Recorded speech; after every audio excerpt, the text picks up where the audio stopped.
Welcome back to Coaches Exploring Clarity. On this episode, we'll be reviewing Chapter 16, Connection and Relationships. And it starts with a quote from Joseph Jaworski. Despite our habit of seeing ourselves as separate, solid things, our minds, our beings are not fixed. We exist in a web of relationships.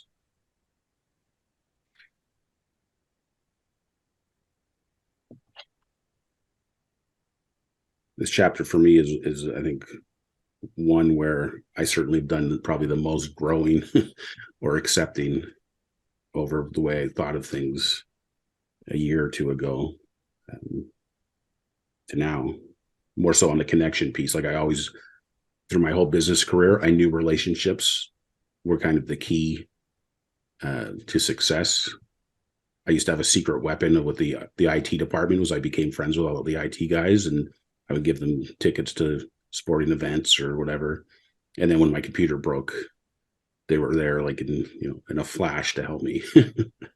So relationships has always been something I've been keen on, but like this whole connection and energy piece of it was kind of new for me.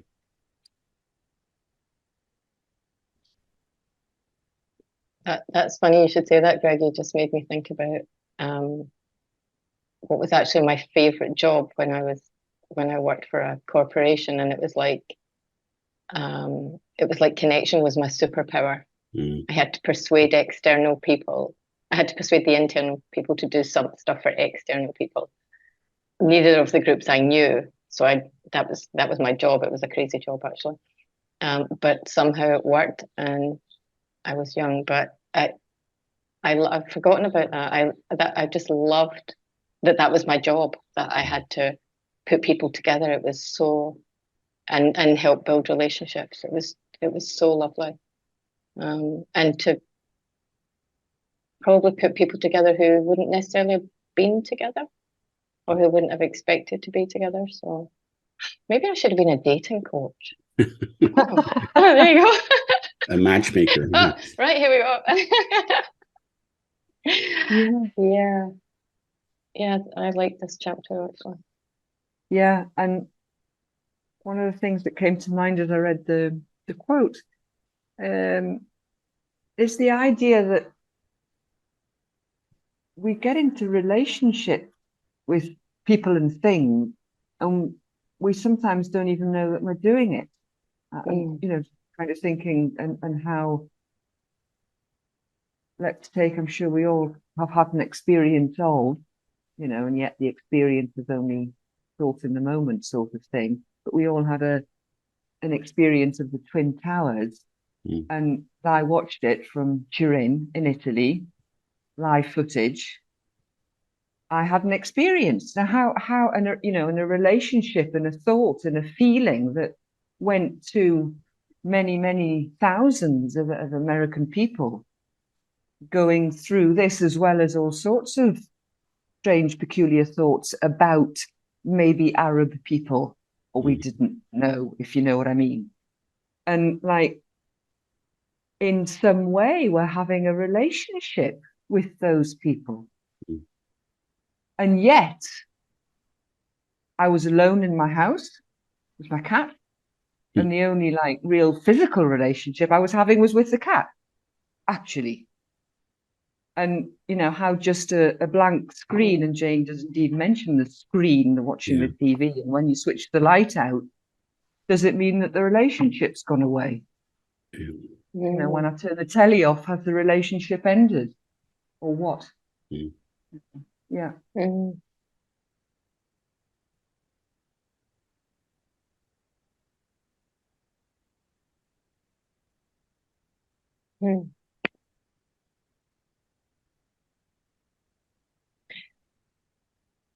Something that came up for me there when reading this chapter again was actually, it's interesting that you mentioned the Twin Towers, Elaine, because a couple of things this week, a TV program about Northern Ireland, which has had a major impact on me, and reading this morning about yesterday's dam burst in Ukraine. And it's the same type of thing. We're not there. We don't know these people. But it's the impact and the feeling of it. I just had a vision of what you just said earlier, Greg, the two circles and the little line. It's almost like that there's a little invisible line. There's something that's drawing us. And then at what point does the contaminated thinking come in and kind of spoil that little invisible line, I suppose? Yeah. Mm. The way you described that, I mean, this is what showed up for me is like the almost like a self-defense mechanism or something in our system about breaking that line or that connection to keep us safe or protected from, you know, a wave of emotions or whatever. Like things are happening all over the world all the time. And, you know, I don't know. It's the first time I've ever thought about this and that in that way, but that there's some method to that separation. That at my first glance at it seems to be a safety thing. Anyway, that's a fresh thought off the presses. So I don't know if that makes any sense or not, but to me, it makes a lot of sense, Greg. You know, it seems in this world that is just too full of people and too full of things and too full of stuff and too full of poverty and too full of general poor health, you know, and a general kind of that indeed the solution could even look like that the best thing we can do is actually separate from another human being, you know, keep out of the way, keep safe, don't get the disease, don't get COVID, keep your mask on, do all of that. But the illness is actually the separation itself. Yeah. If you like. At least that's what came to mind just as you were speaking, Greg, from your fresh thought. Yeah.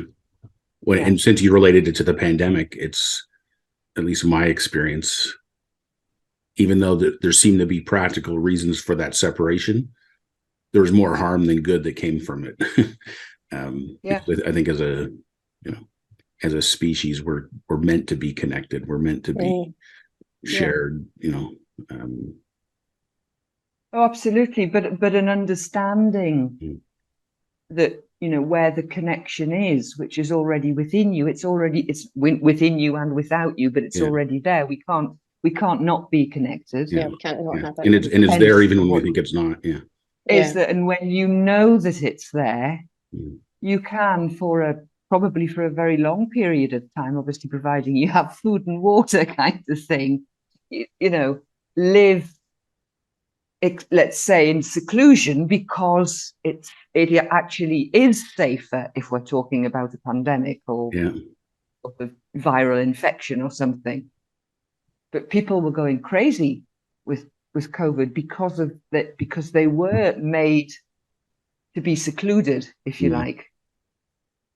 But if you can see, you know, it's okay because, like, yeah, you know, my mum and dad are still there, my sister's over there, my friend's just round the corner, and that'll be okay. And, you know, then you go, okay, this is cool, and I can handle this, sort of thing. Yeah. But the problem was that we didn't know that we don't know that we are actually already connected. It was the non-knowing and the misunderstanding of what connection really means. It's interesting over the course of that, you know, that 2-year period or whatever, with all the coaching courses I've been on and stuff, like it via Zoom, I've actually met and made, you know, good friendships with a lot of people from around the world whom, if not for this technology, I would never be able to meet people. Yeah. I certainly don't meet that many. Like, I meet more people on Zoom than I do in real life. Yeah, isn't that crazy? What I don't normally write anything down, but when I was reading page 174, that where it starts, contaminated thinking creates the experience of separation, and we probably already touched on it there. What I wrote down, what is some of the contamination thinking that does create this experience of separation? And I couldn't help taking myself back to thinking about war zones and struggle, and because for sure all this horrible shit wouldn't be going on if there was not contaminated thinking. If people felt like, that was my brother, my sister, my connectedness, that just, how is it possible that it could be going on? It doesn't seem to me like that it's possible. Yeah. That's contaminated thinking with a capital C. Yeah. Sure. Yeah. Yeah.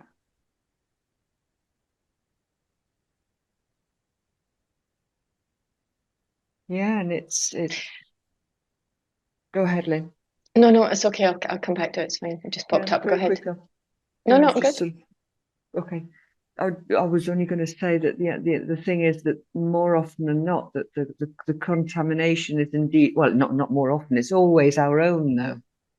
We do it to ourselves. They don't like me, or I don't like them, or I want that country. I don't want to give up my country. Blah blah blah blah blah. But it's always our own. It's incredible when you see it like that. You can see like it's never got anything to do with anybody else. Never. Never, never, never, never.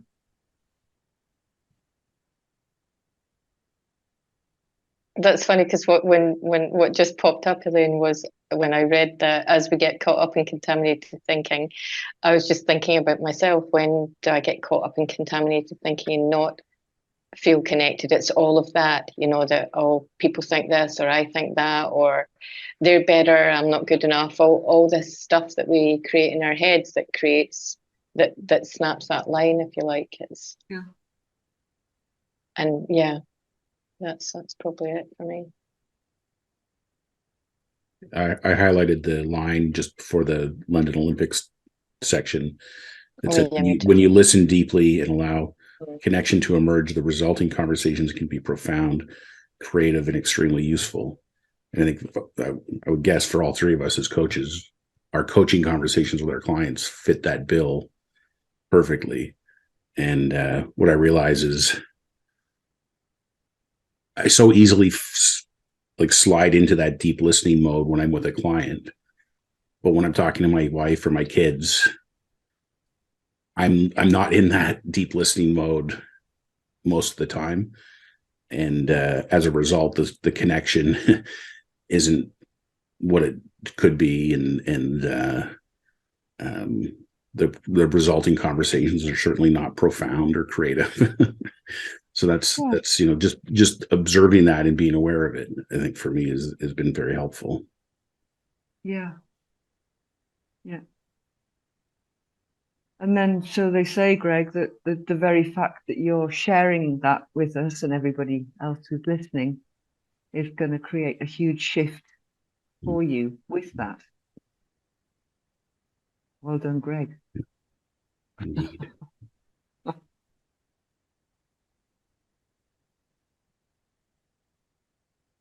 The London Olympics story was quite interesting to me, especially just how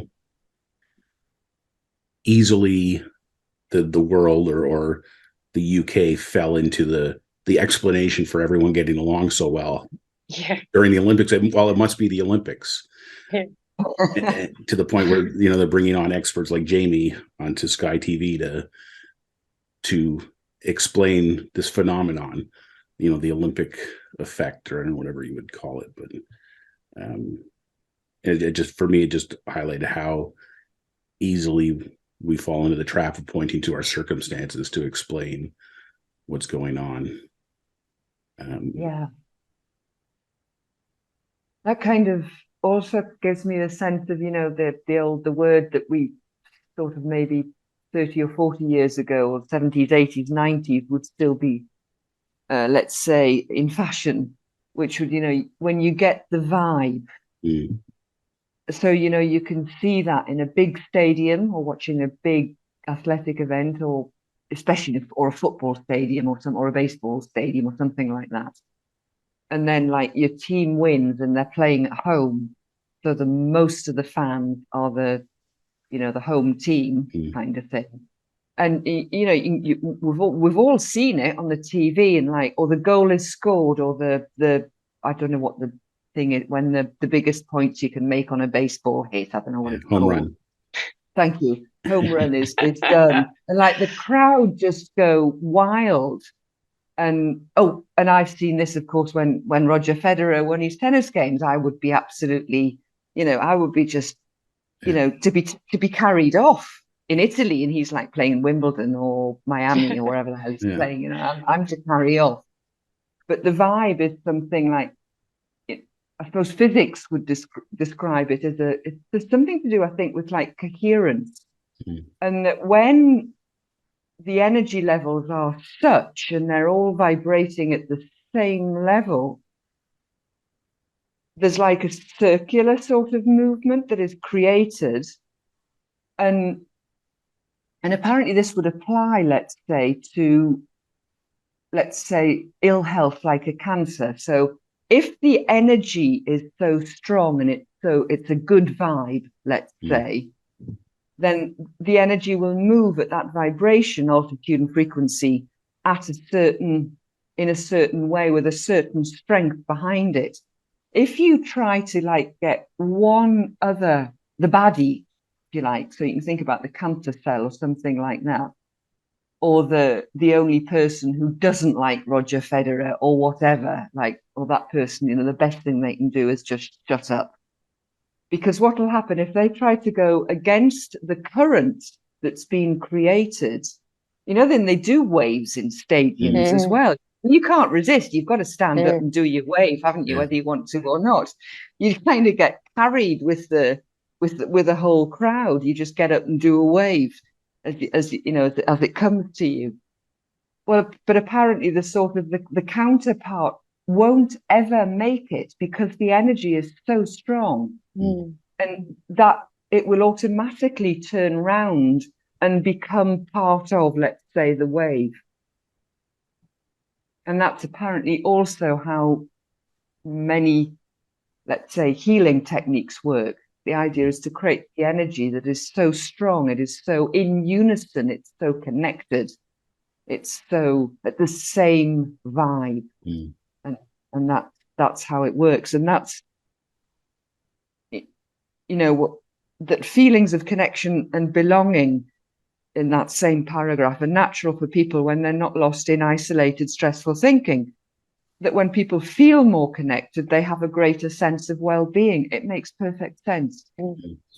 You just do. You don't even know why, but you just do. You just feel better. And I can remember, I was in tears when, the last time, and perhaps the last time Roger won before he retired, before he went away, I was literally, I thought I was going to have a heart attack. It was terrible. But the feeling is so good, and I'm at home on my own. I'm not even sure if the neighbors actually knocked on the wall because I was making such a noise. Oh, she's dying. Yeah. But yeah, and that's the connection. And whilst you were just talking, I had a lovely feeling actually, whereas you guys were just going through that little back and forth. But whilst you were just talking there, I was thinking, in that there's something about when you were talking about the energy, Elaine, it's like, how come we get a good feeling hanging out with some people and we don't hanging out with others? It has to be about the energy. It has to be. There's nothing. What else can it be? And when you were just sitting going through that, I was thinking, it just all. Yeah, it's the thoughts are made of energy. Yeah, that's what they're made of, and they also. And I've actually participated in my chapter in experiments that we've done, and people, those in the know, who can actually measure the quality of energy that's actually flowing through your body. And there's just no two ways about it. If your thoughts are dark, unkind. The energy that the body produces from the thought, so it's a thought that produces the energy form, they are dense, low, slow vibrating waves. As you go up the scale towards joy, happiness, gratitude, love, the energy is, the amplitude is wider, the frequency is higher, vibrates much more quickly. So because we are actually all vibrating creatures, that's what we do all the time, every moment, even when we're asleep. We vibrate because of our thoughts at a certain energy. And if you're not in a good mood, your energy will vibrate at a lower, denser, more, let's say, not so nice energy, leaving space for, of course, the systems within you. So like your lymphatic system, your endocrine system, your respiratory system, all the rest of it, to vibrate at a lower energy also and become unwell. But the other thing is, because we're all connected,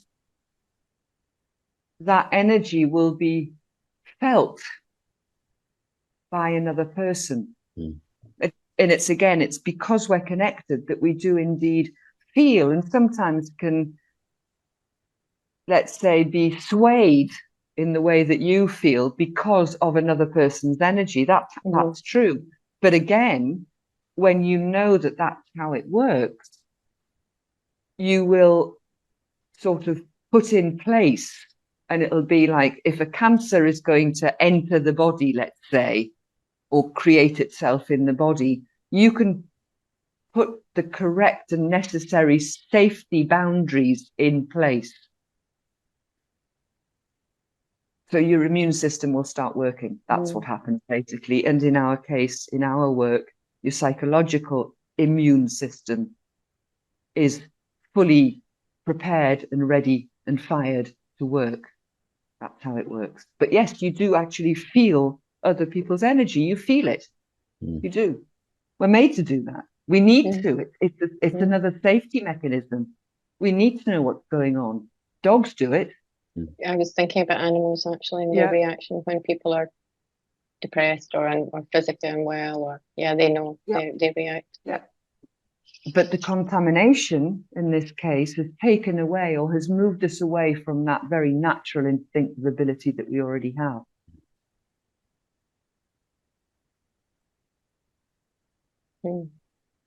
So kind of, I guess our work is bringing ourselves and other people back to the basic state, which is exactly what we're doing.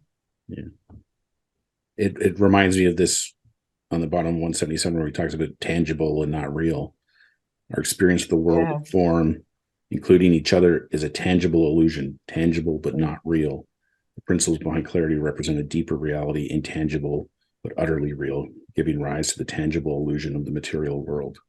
And get this, the images on the screen have no existence independent of the light from the projector. And then it goes on, but it was, I think in a lot of the coaching circles that we join and things, the reason we keep coming back to it is because we love the tangible feeling of being with connecting with like-minded people. Even though we know those feelings are coming from within ourselves, like we don't need the group, but we need the group. It's the way it seems. That's funny. Anyway. Yeah. Loves that, Greg. Yeah, love that.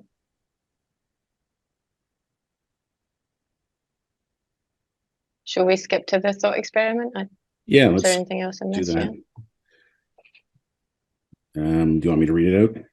Sure. So this is on 178, thought experiment. Connection, intimacy, and love are what's already there for us when there's nothing else in the way. What would it mean for you in your various relationships if this were true? Well, I know for me, every single relationship I have, including with my dog, has improved since I've been looking in this direction and getting a deeper understanding of this stuff. So, and it's not because I'm doing anything. It's literally that subtractive psychology. There's less things getting in the way. Yeah.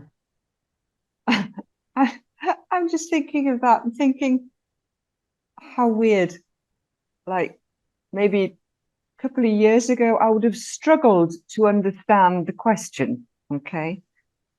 Maybe about 1 year ago, I'd have sort of said, yeah, that looks like things probably would get better. And then a little bit further down the line, oh yeah, like, undoubtedly this is definitely the way forward. Now I'm looking at it and I'm kind of thinking, well, it's obvious. Like, what a stupid question. Brilliant. Yeah.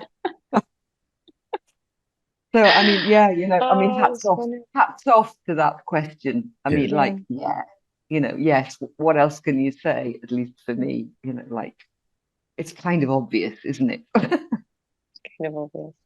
Yeah. I did actually run through quite a lot of my relationships when I read that, but what it reminded me of, and don't ask me what course it was, it doesn't matter, one of our group things, when we were talking about it must have been about niching or clients or something. And I remember, I didn't go back and find it today, but I remember going, I can literally work with anyone. It's like, it doesn't matter. It was just like something, I've just remembered that. And I have forgotten along the way. I'll put my hand up and say I've forgotten that along the way at times, but just, there was a moment where it just like, yeah, we are all connected and we're all the same at the end of the day, and all, simplify it. And what would it mean? What would it mean if you just had that with everybody that you sat with, and because it's just there, it opens everything up. It's just, yeah. It's funny you say that about thinking about past relationships, because same thing happened to me in terms of, I was thinking about either past bosses or past executives and things, like people that I thought were real jerks, were egomaniacs, didn't treat people right, like people that I had quite a bit of I don't know, disdain and possibly hatred towards because of the way I perceived that they treated people. But when I thought about this, realizing this were true and how it would affect those relationships, like how much differently I could approach those. I mean, we talked before this call about having compassion for ourselves, but also having compassion for other people. So yeah, when you come from that place of connection and love and so on, that it can't help but make every relationship better. Yeah. Or it takes you out of an equation, maybe where there is a very, very conflictual relationship, which would put you in a place of choice, therefore empowerment.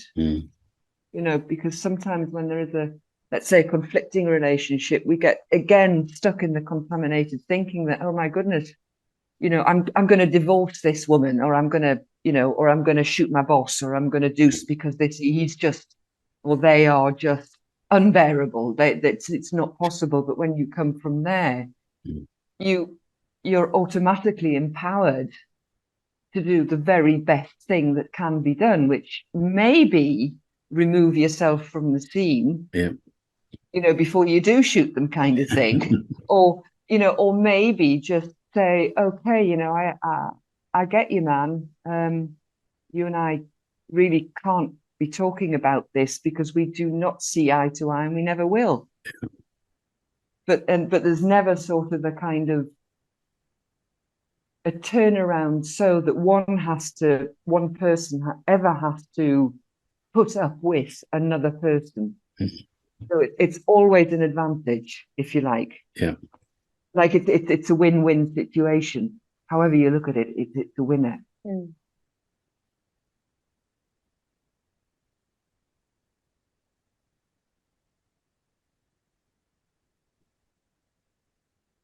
Well, let's end this chapter on that winning note. Yeah. And we'll move on. See you guys next time. Thanks so much for this connected conversation today. Thank you. Thank you. Thank you, Greg. Thank you, Lynn.